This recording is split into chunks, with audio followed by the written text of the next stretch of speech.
Activist and pastor Dr. Earl Fisher joins us live now. And Dr. Fisher, thank you so much for joining us tonight. Listen, a lot going on in the nation and a lot to unpack, so let's go ahead and get right to it.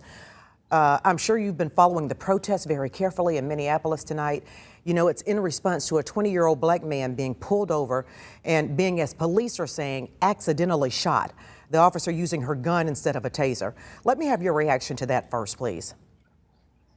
Well, thanks for having me. I have a son who's 20 years old, and so I definitely sympathize with the family. And we have a saying in our community that if it ain't one thing, it's another. And it seems like there are just far too many hashtags.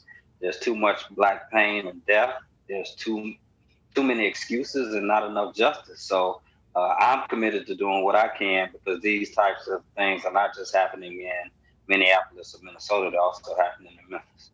I want to take you to Virginia really quickly, and we'll come back to Memphis in moments. But in Virginia, you know, that's where a black and Latino military man was actually pulled over in his new SUV for not having a tag. And body camera video just released recently shows him being pepper sprayed, even told officers he was afraid to get out of the vehicle. Your thoughts after watching that video? Well, it made me harken back to those tales of our ancestors being lynched while in uniform after fighting in World War I and in other world wars on behalf of this country. The fact is this, that in our society, black life is not valued. And we will continue to see this until we structure offer up some structural and systemic changes. I think too often we have conversations about cosmetic changes. Even now, when we start talking about reimagining policing, I think you have too many people in positions of leadership and authority that are heaping the burden of responsibility on activists and organizers and everyday people, as opposed to putting the burden of responsibility on people who are elected and employed and people who are appointed by those people to change these conditions. Let's pivot to the Derek Chauvin trial, because I want to talk candidly about how following this trial, it does a few things. You know, it raises fear, anger, grief, just a plethora of emotions. I want you to help our audience understand why most African Americans are having a really difficult time even watching this trial. Yeah, it's an emotional roller coaster, to say the least. And it's like you either face this pain and trauma head on that you see looped over and over time and time again, or you just try to bury your head in the sand and you end up running the risk of it not getting the type of attention that it needs and being downplayed and swept under the rug. But consider this, Sister Katina, all of the stuff that usually works against the average black defendant is not working against Derek Chauvin right here.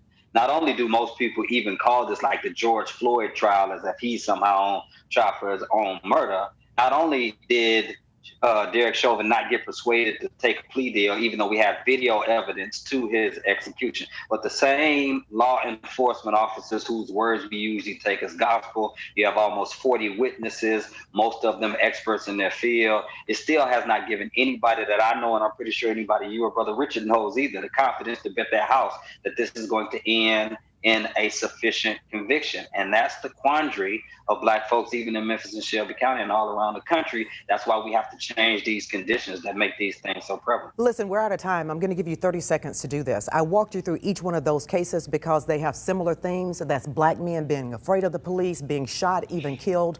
And before these smartphones, African Americans have been telling these stories, but no one actually believed them. So how do we fix this as a country, and how do African Americans cope with all of these images they're actually seeing? Well, some of the organizers and scholars would argue that we're in the middle of a third Reconstruction. It's hard to tell how this is going to pan out over the next few months or even the next few years. But I do encourage us to continue to tell these stories, continue to put this footage out there, because it is some black truth that is being validated and needs to be valued. Dr. Fisher, thank you so much for spending some time with us tonight. I appreciate your perspective. Thank y'all so much for having me.